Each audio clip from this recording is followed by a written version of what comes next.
नमस्कार।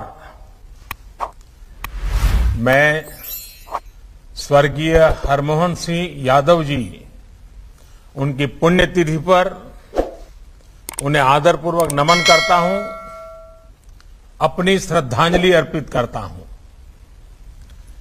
मैं सुखराम जी का भी आभार व्यक्त करता हूं, उन्होंने इस कार्यक्रम के लिए मुझे इतने स्नेह के साथ आमंत्रित किया। मेरी हार्दिक इच्छा भी थी कि मैं इस कार्यक्रम के लिए कानपुर आकर आप सबके बीच उपस्थित रहूं, लेकिन आज हमारे देश के लिए एक बहुत बड़ा लोकतांत्रिक अवसर भी है। आज हमारी नई राष्ट्रपति जी का शपथ ग्रहण हुआ है।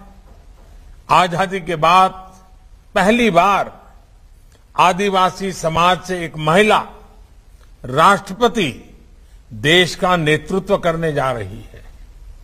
ये हमारे लोकतंत्र की ताकत का, हमारे सर्वसमावेशी विचार का जीता जागता उदाहरण है। इस अवसर पर आज दिल्ली में कई जरूरी आयोजन हो रहे हैं। संवैधानिक दायित्वों के लिए मेरा दिल्ली में रहना बहुत स्वाभाविक जरूरी भी रहता है, इसलिए मैं आपसे वीडियो कॉन्फ्रेंसिंग के जरिए आज आपसे जुड़ रहा हूं। साथियों, हमारे यहां मान्यता है कि शरीर के जाने के बाद भी जीवन समाप्त नहीं होता। गीता में भगवान श्री कृष्ण का वाक्य है, नैनम छिद्दन्ति शस्त्राणि नैनम दहति पावकः, अर्थात आत्मा नित्य होती है, अमर होती है। इसलिए जो समाज और सेवा के लिए जीते हैं वे मृत्यु के बाद भी अमर रहते हैं।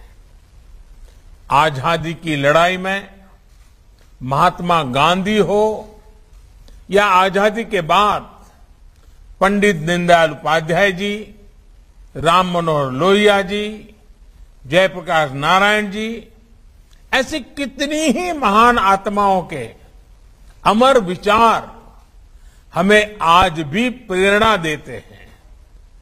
लोहिया जी के विचारों को उत्तर प्रदेश और कानपुर की धरती से हरमोहन सिंह यादव जी ने अपने लंबे राजनीतिक जीवन में आगे बढ़ाया। उन्होंने प्रदेश और देश की राजनीति में जो योगदान किया, समाज के लिए जो कार्य किया, उनसे आने वाली पीढ़ियां उनको निरंतर मार्गदर्शन मिल रहा है। साथियों, चौधरी हरमोहन सिंह यादव जी ने अपना राजनीतिक जीवन ग्राम पंचायत से शुरू किया था। उन्होंने ग्राम सभा से राज्यसभा तक का सफर तय किया। वो प्रधान बने, विधान परिषद सदस्य बने, सांसद बने। एक समय मेहरबान सिंह का पूर्वा से यूपी की राजनीति को दिशा मिलती थी। राजनीति के इस शिखर तक पहुंचकर भी हरमोहन सिंह जी की प्राथमिकता समाज ही रहा। उन्होंने समाज के लिए सक्षम नेतृत्व तैयार करने के लिए काम किया। उन्होंने युवाओं को आगे बढ़ाया, लोहिया जी के संकल्पों को आगे बढ़ाया। उनका फौलादी व्यक्तित्व हमने 1984 में भी देखा था। हरमोहन सिंह यादव जी ने न केवल सिख संहार के खिलाफ राजनीतिक स्टैंड लिया, बल्कि सिख भाई बहनों की रक्षा के लिए वो सामने आकर के लड़े। अपनी जान पर खेलकर उन्होंने कितने ही सिख परिवारों की, मासूमों की जान बचाई। देश ने भी उनके इस नेतृत्व को पहचाना, उन्हें शौर्य चक्र दिया गया। सामाजिक जीवन में हरमोहन सिंह यादव जी ने जो आदर्श उदाहरण प्रस्तुत किया वो अतुलनीय है। साथियों, हरमोहन सिंह जी ने संसद में श्रद्धेय अटल जी जैसे नेताओं के दौर में काम किया था। अटल जी कहते थे, सरकारें आएगी, सरकारें जाएगी, पार्टियां बनेगी, बिगड़ेगी, मगर ये देश रहना चाहिए। यही हमारे लोकतंत्र की आत्मा है। व्यक्ति से बड़ा दल, दल से बड़ा देश, क्योंकि दलों का अस्तित्व लोकतंत्र की वजह से है और लोकतंत्र का अस्तित्व देश की वजह से है। हमारे देश में अधिकांश पार्टियों ने, विशेष रूप से सभी गैर कांग्रेसी दलों ने इस विचार को, देश के लिए सहयोग और समन्वय के आदर्श को निभाया भी है। मुझे याद है जब 1971 में भारत पाकिस्तान का युद्ध हुआ था, तब हर एक प्रमुख पार्टी सरकार के साथ कंधे से कंधा मिलाकर के खड़ी हो गई थी।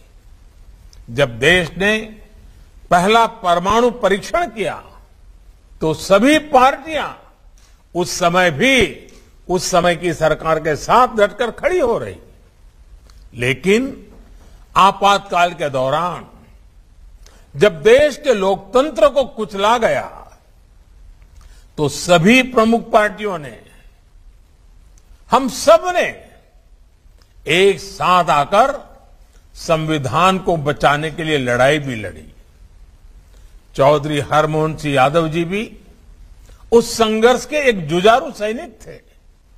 यानी हमारे यहां देश और समाज के हित विचारधाराओं से बड़े रहे हैं।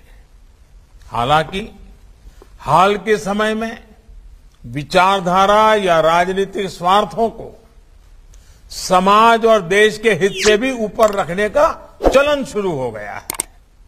कई बार तो सरकार के कामों में विपक्ष के कुछ इसलिए अड़ंगे लगाते हैं क्योंकि जब वो सत्ता में थे तो अपने लिए फैसले वो लागू नहीं कर पाए।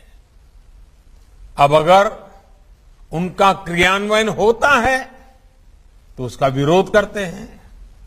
देश के लोग इस सोच को पसंद नहीं करते हैं। ये हर एक राजनीतिक पार्टी का दायित्व है कि दल का विरोध, व्यक्ति का विरोध देश के विरोध में न बदलें।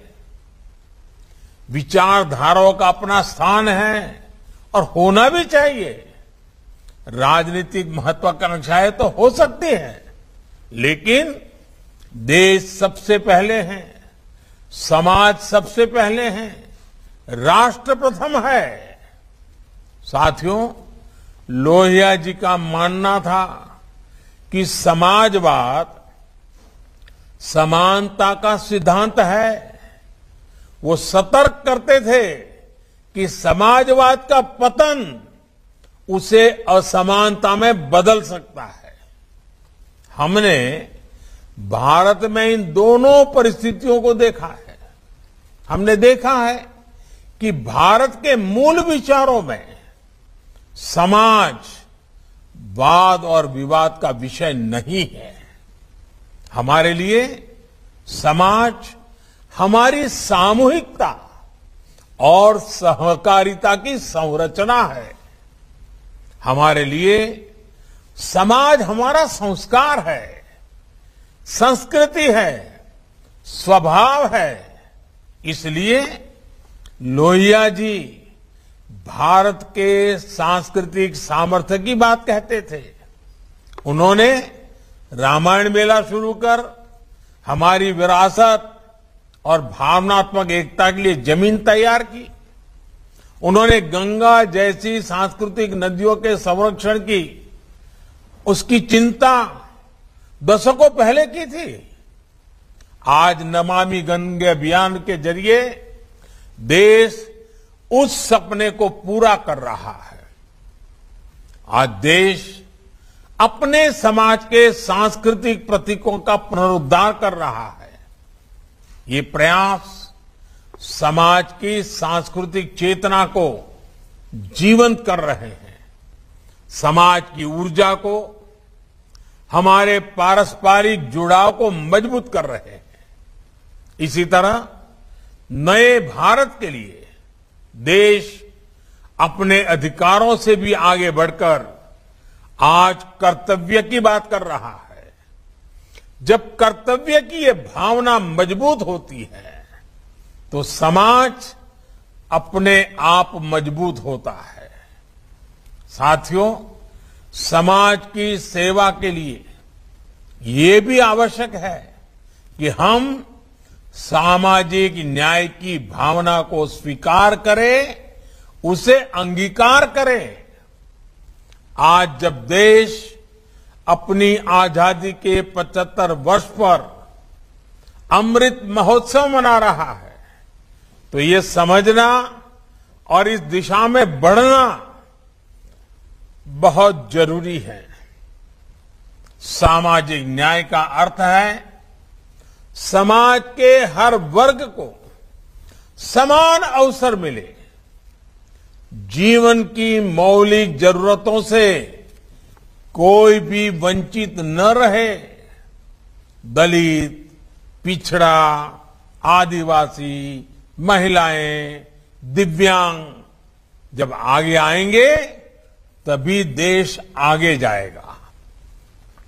हरमोहन जी इस बदलाव के लिए शिक्षा को सबसे जरूरी मानते थे। उन्होंने शिक्षा के क्षेत्र में जो काम किया, उसने कितने युवाओं का भविष्य बनाया। उनके कामों को आज सुखराम जी और भाई मोहित आगे बढ़ा रहे हैं। देश भी शिक्षा से सशक्तिकरण और शिक्षा ही सशक्तिकरण के मंत्र पर आगे बढ़ रहा है। इसलिए आज बेटियों के बेटी बचाओ, बेटी पढ़ाओ जैसे अभियान इतने सफल हो रहे हैं। देश ने आदिवासी क्षेत्रों में रहने वाले बच्चों के लिए एकलव्य स्कूल शुरू किए हैं। नई राष्ट्रीय शिक्षा नीति के तहत मातृभाषा में शिक्षा का प्रावधान भी किया गया है। कोशिश यही है कि गांव, गरीब परिवारों से आने वाले बच्चे अंग्रेजी की वजह से पीछे न रह जाएं। सबको मकान, सबको बिजली कनेक्शन, जल जीवन मिशन के तहत सबको साफ पानी, किसानों के लिए सम्मान निधि, ये प्रयास आज गरीब, पिछड़े, दलित, आदिवासी सभी के सपनों को ताकत दे रहे हैं। देश में सामाजिक न्याय की जमीन मजबूत कर रहे हैं। अमृत काल के अगले 25 साल सामाजिक न्याय के इन्हीं संकल्पों की पूर्ण सिद्धि के साल है। मुझे विश्वास है देश के इस अभियान में हम सब अपनी भूमिका निभाएंगे। एक बार फिर श्रद्धेय स्वर्गीय हरमोहन सिंह यादव जी को विनम्र श्रद्धांजलि। आप सभी को बहुत बहुत धन्यवाद।